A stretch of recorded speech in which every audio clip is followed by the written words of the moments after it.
Good afternoon. On behalf of the International Association for Near-Death Studies, I welcome you to our wonderful webinar that you're going to be visiting with us today. My name is Debbie James, and I am so privileged to be the moderator, if you will, of this presentation by P.M.H. Atwater, talking about children and lots of other things she has to share with us.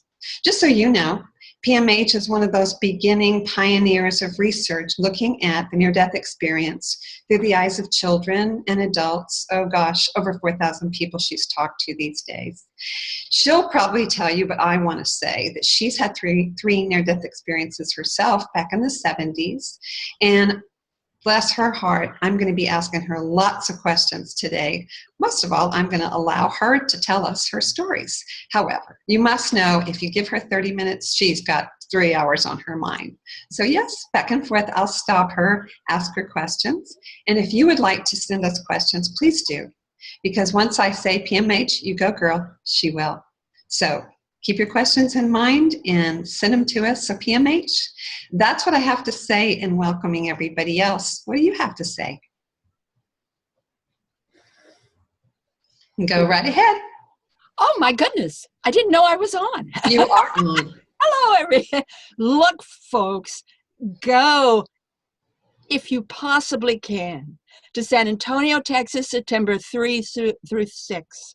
We have agenda, we have people, we have ideas, we have all kinds of offerings for the fuller story of the near-death experience. So you're not just going to get numbers. You know, you're going to get real people, real events, and how it changed their lives, adults and children. So, you know, we're representing what's coming up, and I'll tell you, it's going to be big. You know, I have the privilege of being there myself. I get to present Glimpses of Beyond, a particular program where 40 near-death drawings will be offered by people in 6 countries. So you'll get to view these 40 different drawings these experiencers actually made, and believe me, they're stunning. They're just going to catch you right in the heart because of the drama of these drawings. They're just incredible, and they sort of sum up my work in many ways. You know, I've been doing this since 1978. Yes, I had 3 near-death experiences in 1977. I had 3 in 3 months. You know, boom, boom, boom. I call it the heavenly sledgehammer effect. And that doesn't tell you how stubborn I was before that happened. I don't know what ever will. So in my 3rd near-death experience, I was told specifically by what I call the voice like none other to do the research. I mean, you know, people talk about their vision, their job, they need to come back and finish their work. Well, I was given my job, my mission, which I've been doing now for 40 years, or almost 40 years. So, you know, I've been doing this work and started out mainly with adult experiencers, and along the way, met a lot of children. So I branched out into child experiencers of near-death states. I summed that up in my book, The New Children and Near-Death Experiences, very much in detail. You know, when you're talking child experiencers, folks, you're talking womb issues, you're talking pre-birth, you're talking shocks that the mother might have had in pregnancy, you're talking birth trauma, you're talking babies, toddlers, children, you know, going up to any age who can have a near-death experience and then experience the full pattern of after effects, which, you know, hang with me here, are just as physiological as they are psychological. They're changes in brain structure and function. You know, the nervous system, digestion, skin sensitivity, all kinds of sensitivities that come on afterward, like electrical sensitivity, sound, and light, and all kinds of sensitivities that begin afterward. So what you're going to find really, September 3 through 6, you're going to find hundreds of people that are willing to face and talk about the rest of the story. Look, folks, the near-death experience is not just a light show with a storyline. You know, we're talking about a dynamic phenomenon. And I'm going to focus more on the kids. My original study was 277 from birth to the age of 15 years. This time, I'm focusing on womb issues, birth up to the age of 5. Let me tell you why I'm doing it. Over the years now, I've noticed with IANDS groups, any kind of group, I don't care who you're with, there is a distinct difference between adult experiencers and child experiencers. They are not the same. And specifically, even the littlest of the little are distinctly different from older children. So we're looking at a dynamic here that really, I don't think, has really been investigated and researched in the depth that it needs to be done. So I've started a new project. Please get on my website, www.PMHAtwater.com. Right there on the homepage, full site, call for volunteers. Please get in there. Look at that form. It shows you what I'm looking for. Know that call for volunteers is not a quiz. You know, there's not numbered answers that I would appreciate hearing from you, but rather it's designed to help you remember and connect and describe and expand what was going on in your life. You know, if the mother had a shock during pregnancy, well, maybe that affected you, maybe it didn't. But take another look. Take another look if you, you know, there's birth trauma, babies, toddlers. Did something happen during those years that you were different afterward? Maybe your parents told you were different afterward. Maybe you remember being different. Take a look, you know, did you bond to the parents or not? Did you feel comfortable in your family or not? Did you grow up feeling as if you were alien? So take a look at the family, take a look at school, take a look at sex and dating, take a look at, you know, if you're older, you know, what's the young adult like? What's the adulthood like? We're talking averages here, but the average adult experiencer takes 7 to 10 years to integrate their experience, to make it really a viable part of their life. There's a lot of experiencers that said they did it quicker. They didn't. Take a good look at their life and how they're living it. Take 7 to 10 years to integrate that experience. But with children, it takes 20 to 40 years. Children do not integrate near-death experiences. They adjust, they make do, sometimes they forget it, sometimes they put it on a shelf in their mind. The job of a child is to learn and to grow and to not get messed up in far-out things because they don't know what far-out things are. They don't even know what normal things are.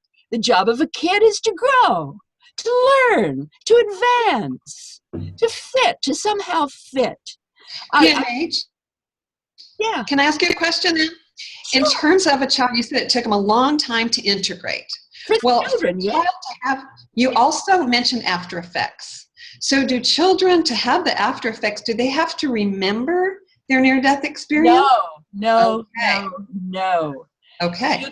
You can tell pretty much, and this again goes with this call for volunteers. You can tell pretty much by the pattern of their lives, especially in their family, their relationship to mom and dad. You can tell pretty much what it was like for them in school. Were they able to socialize? Were they able to adjust? What was dating like? Could they go out with the kids? Many of these near-death kids say, well, I already know what's going to happen. Why should I go? So they know in advance, they sense, they know.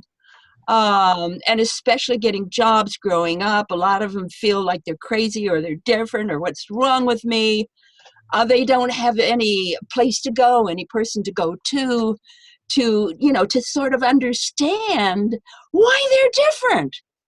So I'm saying, get on my website, download that call for volunteers. You can do it right now. You don't have to come to the conference. You can do it right now. At the conference, we're going to talk about it. We're going to talk about kids, how their sleep patterns change, decrease in the ability to express and socialize. This thing about pharmaceuticals, all you can't use the word all because that's a big word, but I'm going to say most, predominantly most adult and child experiencers lose their tolerance for pharmaceuticals after the experience. So most adults turn to natural healing or homeopathy or this kind of thing. How about a kid? A kid is prescribed medication according to age and weight. What if that child had a near-death experience? You can get in all kinds of trouble doing that. I'd like to, if we have time, give you a short little quick example. There's this woman in the state of Maryland. She's a nurse. She had to be rushed to Johns Hopkins Hospital, emergency. So she's there at the hospital with this problem in her body. And the doc, the emergency doc, I could just kiss him. I wish I knew his name, but I don't. He had the presence of mind to say to her before he prescribed anything, did you ever have a near-death experience? Can you imagine that? A doc said that. And she said, yes, at the age of 7, I drowned. So he wanted to know all about it. Aha! He then reduced all of her medication to the lowest, simplest amount he could possibly give her. The next morning, she was completely recovered and left. So when we're talking about near-death experiences, we're not talking about fairy stories. We're not talking about magic. And we're not talking about people that are just suddenly changed and beautiful and lovers of God. We're talking about this incredible dynamic that makes such a difference that it really affects all of humankind. And again, especially with children, my heart go out to them. So now I'm focusing on just womb to the age of 5 because I want to know, why are these children above and beyond all other children distinctly, uniquely different? And, I kind of suspect it's because when something like this hits someone who's so young, they don't have a background. They don't have a memory, or not much of a memory, of what life is, what the earth plane is, what the family is. So when they're hit with this kind of transformation, this kind of change, then they automatically seem to go to the other side. A lot of these kids are bonding to the other side instead of their parents. So I want to take a good look at that.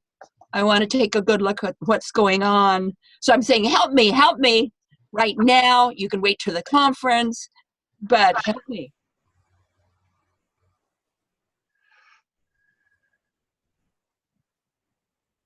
Hey, you're on. Come on, Debbie. Well, I have several questions. You lost me on the last one. One of the questions has to do with looking at, I can just speak for myself. You talked about the nurse. Okay, so I'm sort of back there. First of all, I want to thank you because what you just said about healthcare individuals, and you said about this doctor who you praised, that doctor said information to the person, to, I guess, to make them feel free to say what really happened. Now, what I'm hearing you say is us healthcare providers like nurses and physicians and so on ought to take that lead and say to people in the assessment, tell me more about Oh, what happened to you. oh, yes, yes, yes. Um, th- uh, the typical near-death experiencer, child or adult, um, it changes your body as well as your emotions and your mind, uh, as well as spiritually. It's changing your physical body. And it's that dynamic, it's that powerful.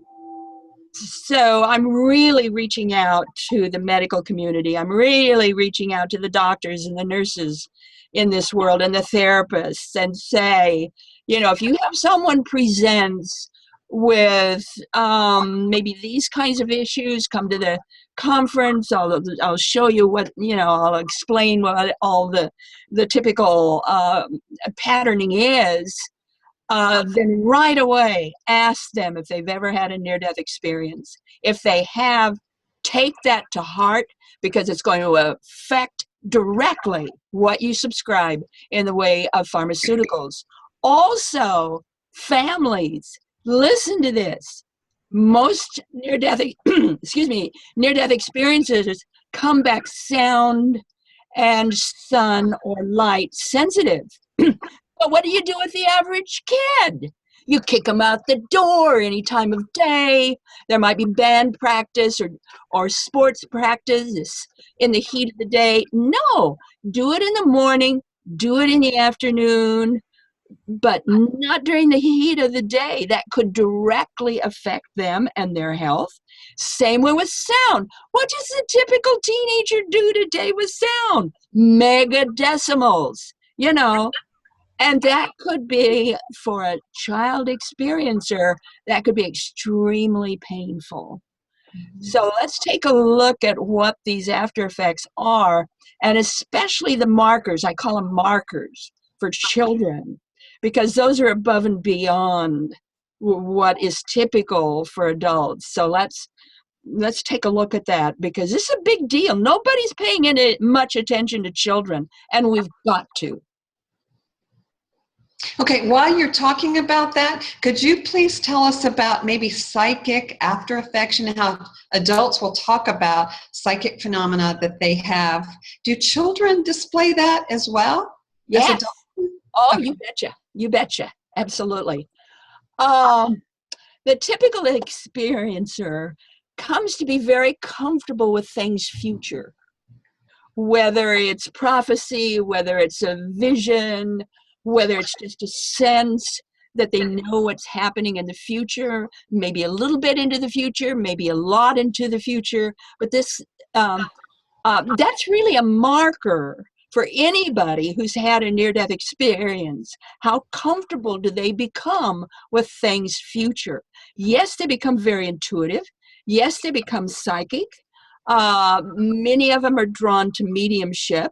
Yes, they can see the deceased that they saw in their near-death experience. They can see them again. They can become part of their lives again in broad daylight every day. Well, you know, I'm an experiencer too. You know, I always ask the food what it wants to do before I cook, and then we both have fun. You know, and yeah, I work with the food.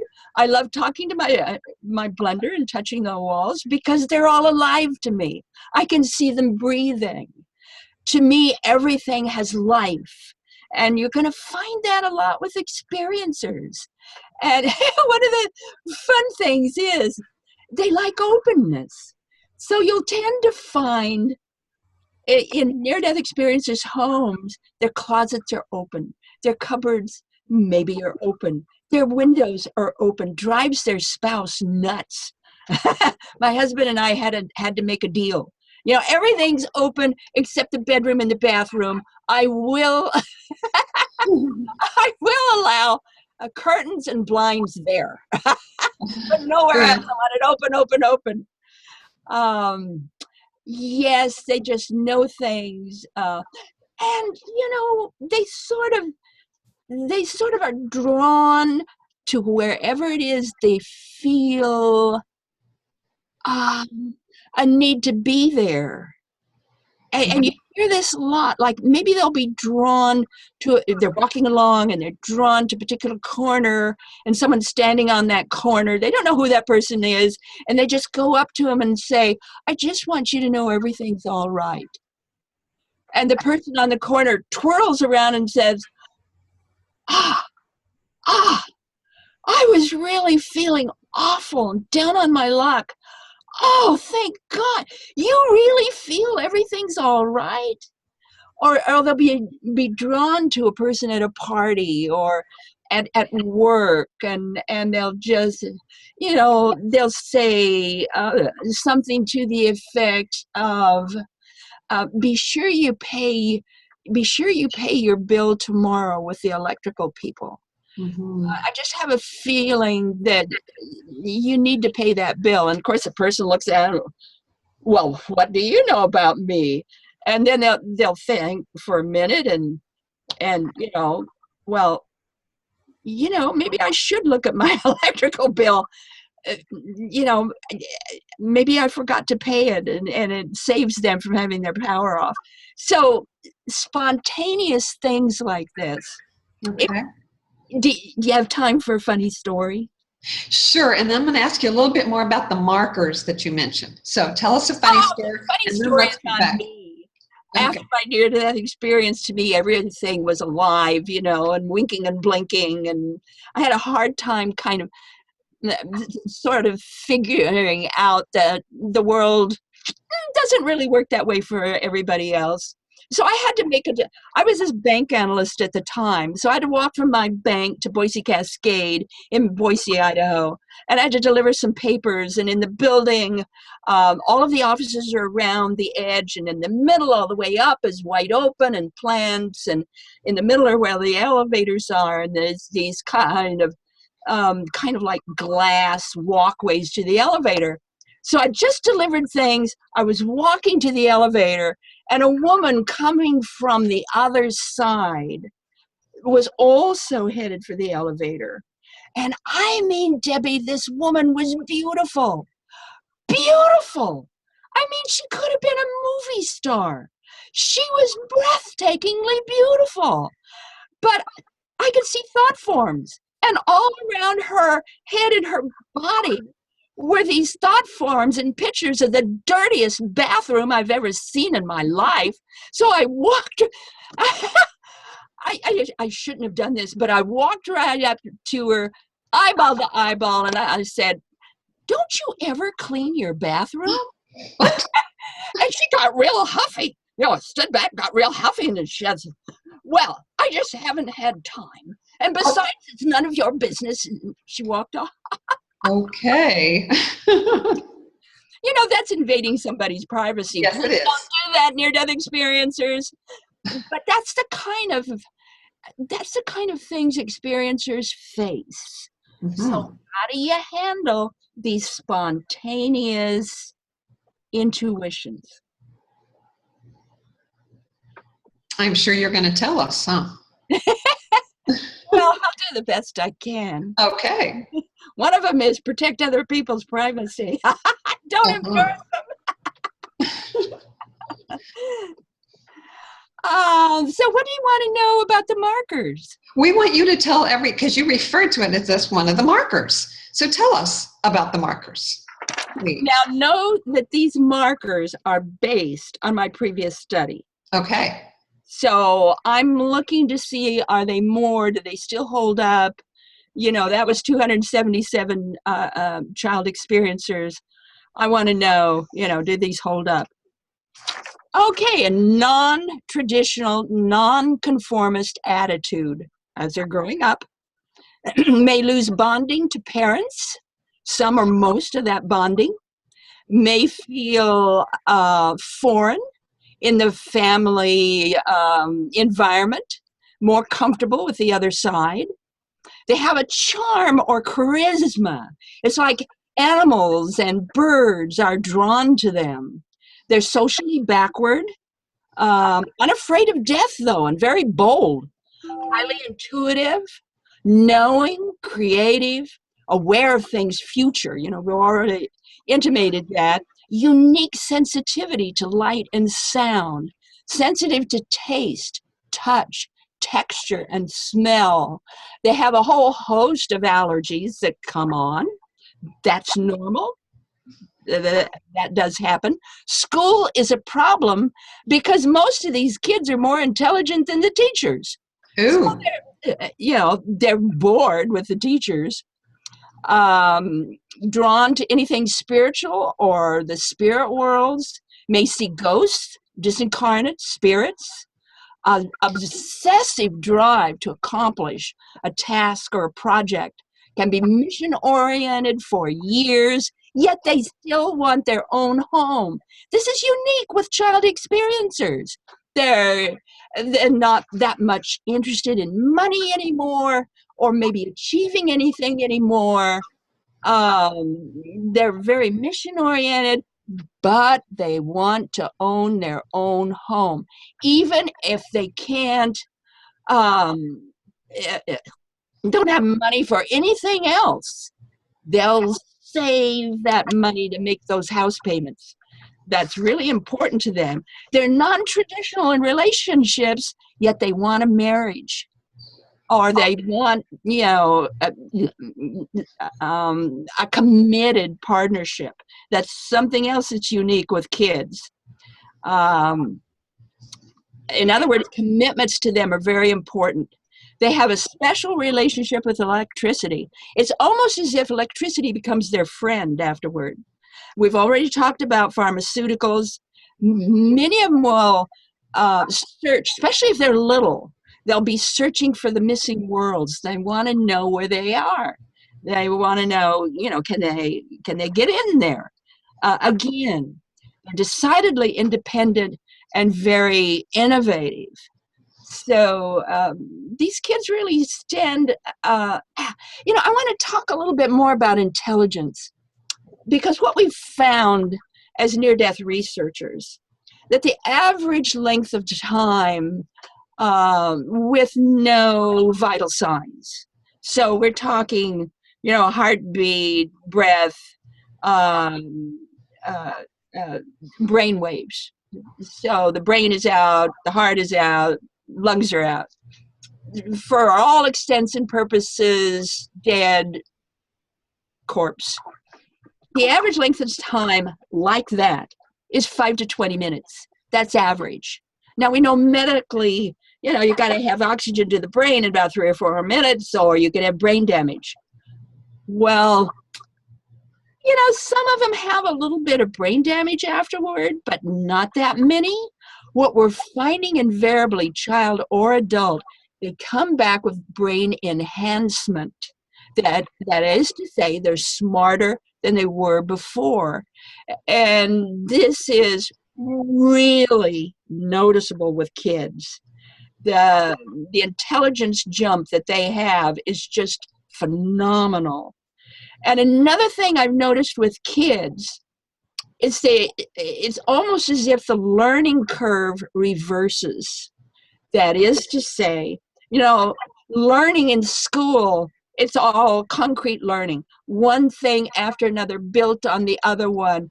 You're building that intelligence, that knowledge as you go along through the grades. The kids, though, are coming back abstracting at very young ages, depending on, their near-death experience, what age they were. They come back abstracting, dealing with concepts. So they have to go backwards. They have to, instead progressing with the concepts and abstracting, they have to go backward and relearn concrete learning. Let me give you an example, because, examples are very powerful. And this is in my research. This is a little boy. He had his near-death experience at the 6 years old, first grader, drowned about halfway through the school year. He was living just a little bit north of Atlanta, Georgia. So as soon as he's healthy enough, he's back in school.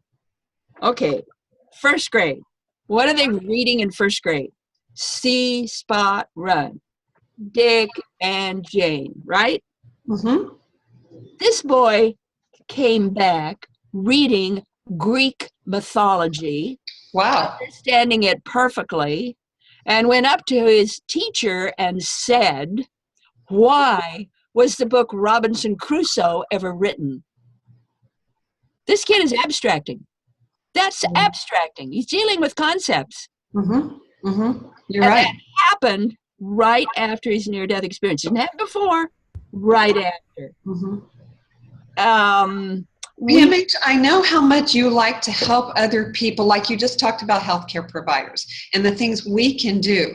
You keep talking about children in school. So you got the first grader, you got the sixth grader, etc. What advice or what kinds of things should teachers think about with these children that have had near-death experiences? I have other questions to ask you about the possibilities in the experiences, but what do you have to say to teachers who are listening?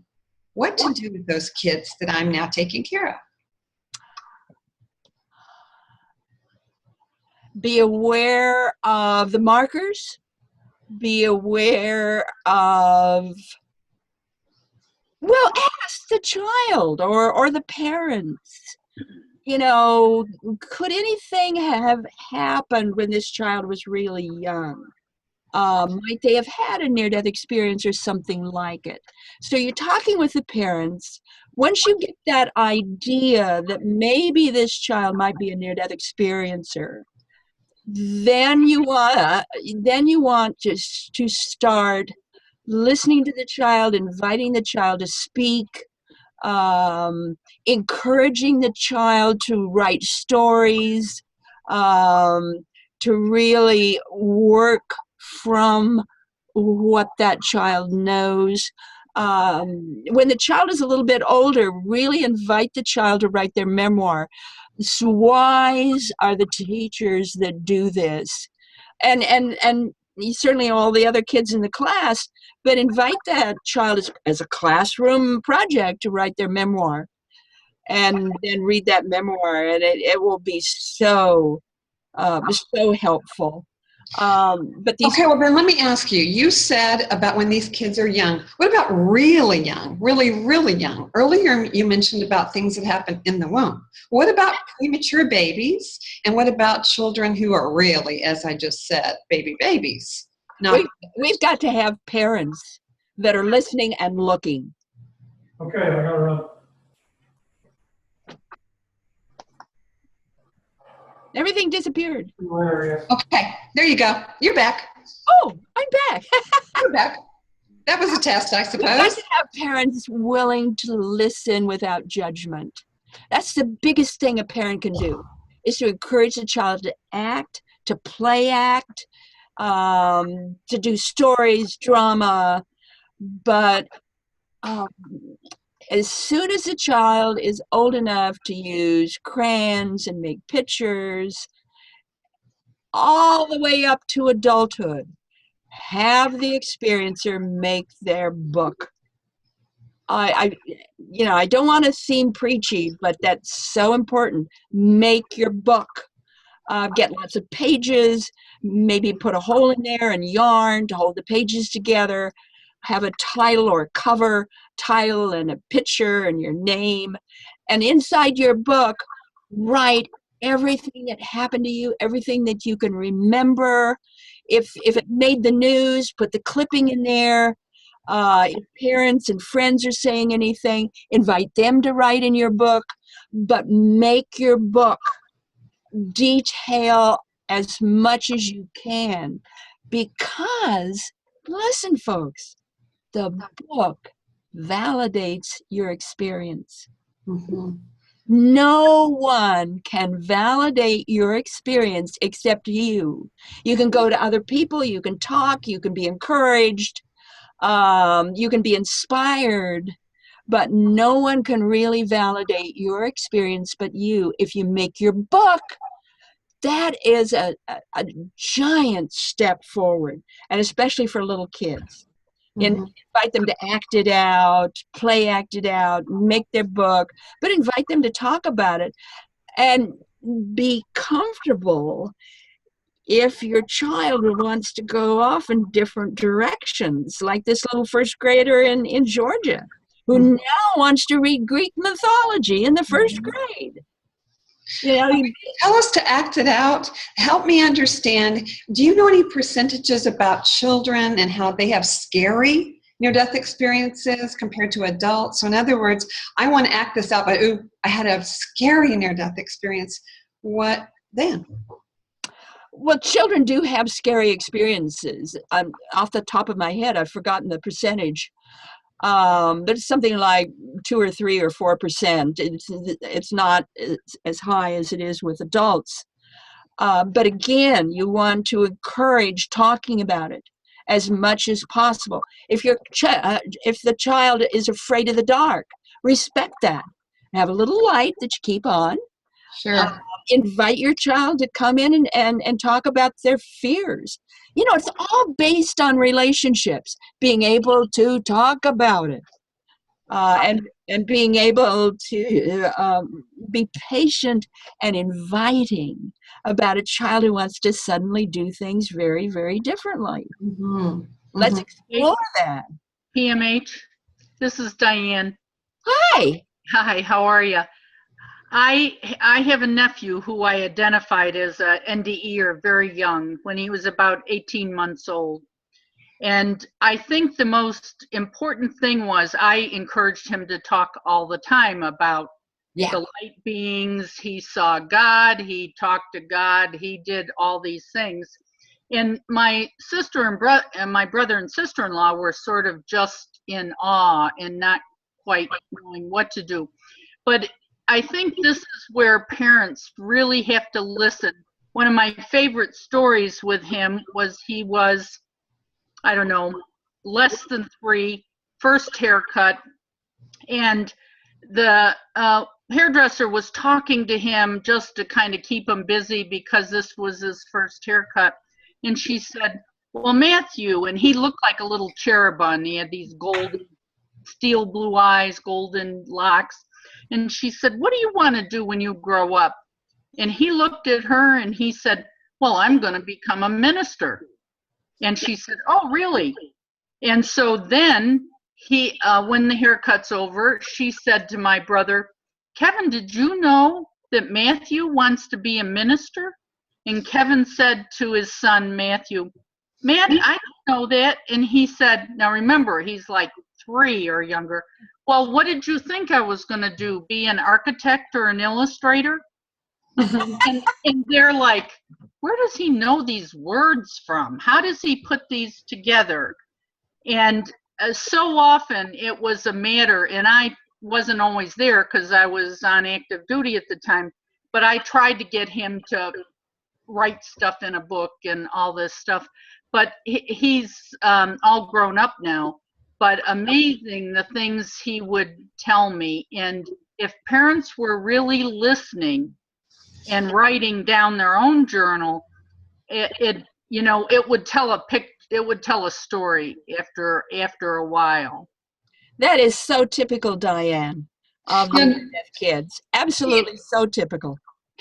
PMH, I'm going to interrupt you, and you and I both need to regard the fact that our viewing audience may not know that that person, Diane, she's Diane Corcoran, who is the IANDS president, and so applause for Diane. But I did want to, yes, I wanted to thank her for asking the question and telling the story, but you can continue. I just had to help everybody know that. Well, this idea of listening, just the parents listening to the child and the child feeling comfortable enough to be able to say, oh, there's Grandpa.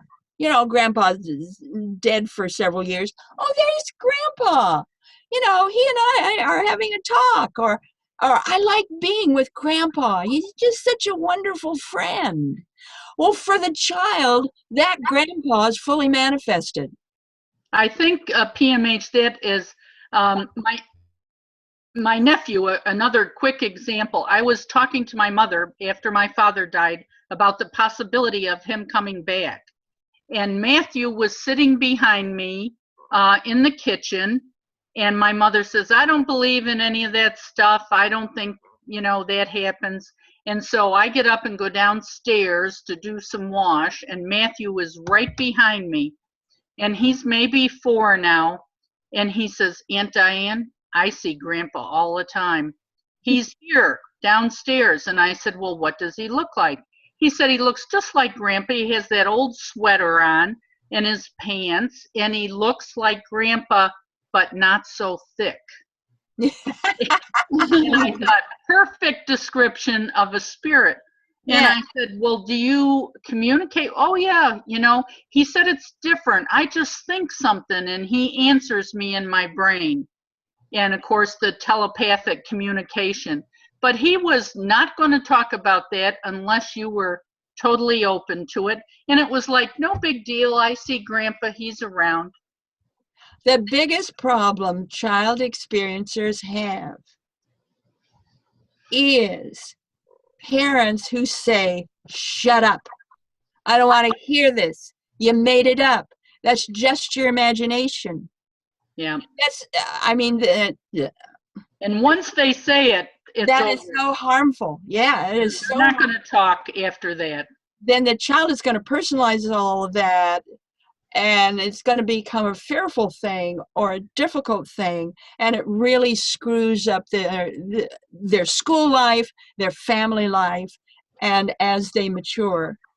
But we've got to be fair here and say that once they're in school, that can become an issue too.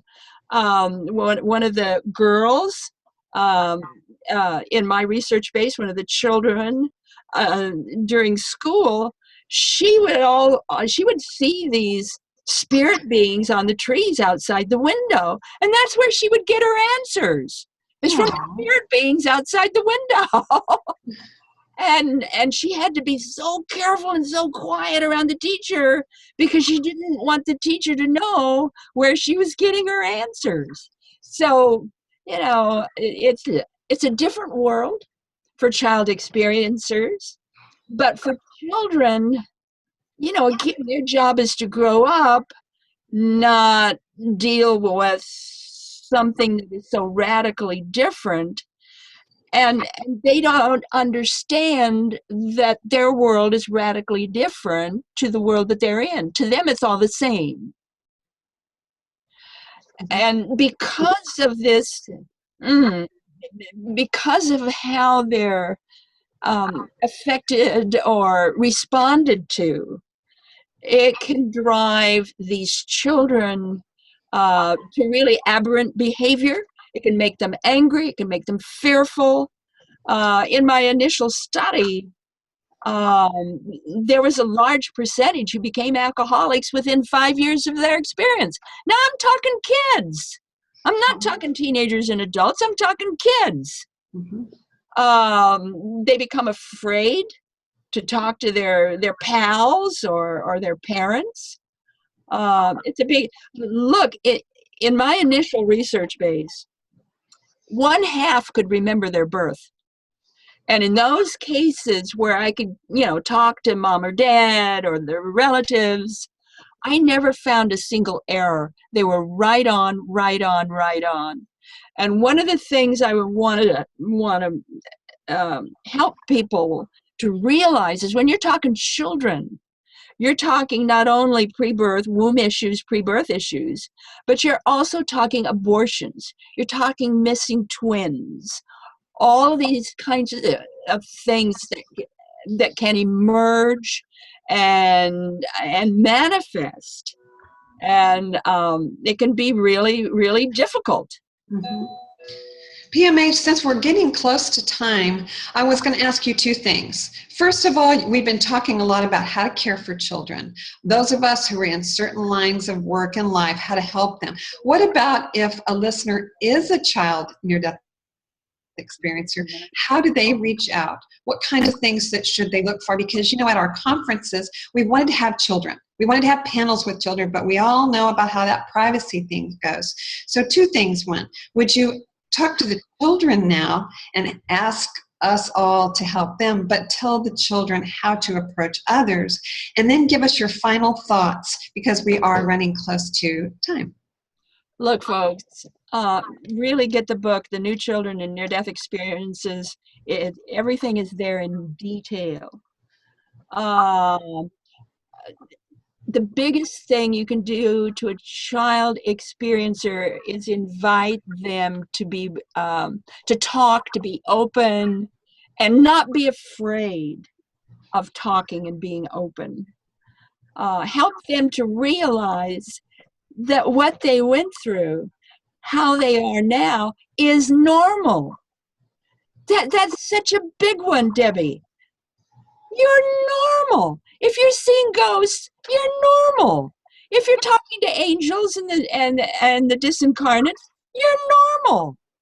Most of them do that, and a lot of adults as well.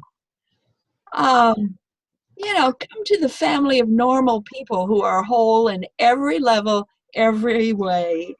We accept the world as it is, and the way the world really is multifaceted and multi-leveled, and we need to admit that the world is a lot bigger than we think it is, that we people are much more talented and powerful than we think that we are, and that there is a spiritual world, there is spirits, there is a God of some kind, and an intelligent being of some kind. And people come back, 90 to 95% of experiencers who come back believing, not believing, knowing there's a God. God for them is like their next breath. So we're talking about something that's very, very intimate, very personal, and very powerful. Very good. Very good. So closing thoughts from you, ma'am. Besides telling us we're going to all need to go to the conference to meet you and certainly read your books, but what final thoughts do you have for our audience to remember as they say goodbye to PMH Atwater?